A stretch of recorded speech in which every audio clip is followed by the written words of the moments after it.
এমন একটা কিছু করতে হবে যেটাতে রাজ্যের সম্মান নষ্ট হয়। এমন কিছু একটা করব যাতে রাজকুমার ছোট হয়ে যায়। কি করা যায় সেনাপতি? আমার মাথায় তো কিছুই আসছে না। এই রাজ্যে নারীদের অসম্মান করতে হবে। যে রাজ্যে নারীদের সম্মান করা হয় না, সেই রাজ্যে কখনোই সম্মান বয়ে আসে না। কিন্তু এটা কি করে সম্ভব সেনাপতি? তুমি শুধু তাকিয়ে তাকিয়ে দেখো আমি কি করি। এমন কঠিন ষড়যন্ত্র করব, মহারাজ সিংহাসন থেকে নামতে বাধ্য হবে। এর পরের দিন সকালবেলা মন্ত্রী এবং সেনাপতি নিতাইকে ডেকে পাঠালো। আপনি আমারে ডাইকে পাঠাইছিলেন মন্ত্রী মশাই?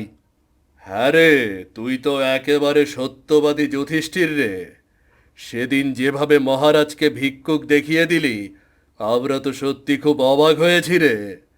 তবে হ্যাঁ, এবার তোকে একটা কাজ করতে হবে। কি কাজ করতে হইব সেনাপতি মশাই? শোন হতভাগা, যদি কাজটা করতে পারিস তাহলে তোকে অনেকগুলো মোহর দেব। সারা জীবন তুই বসে বসে খাবি। আহা! কাজটা কি সেইটা তো কবেন? যদি আমারে দিয়া হয় আমি নিশ্চয়ই কাজটা করমু। তোকে ছদ্মবেশ ধারণ করতে হবে। মহারাজার ছদ্মবেশ ধারণ করে রাজ্যের কোনো একটা মেয়ের সাথে প্রেমের সম্পর্ক স্থাপন করতে হবে। এরপর তার সাথে প্রতারণা করতে হবে। সি সি সি সি, আপনার মনে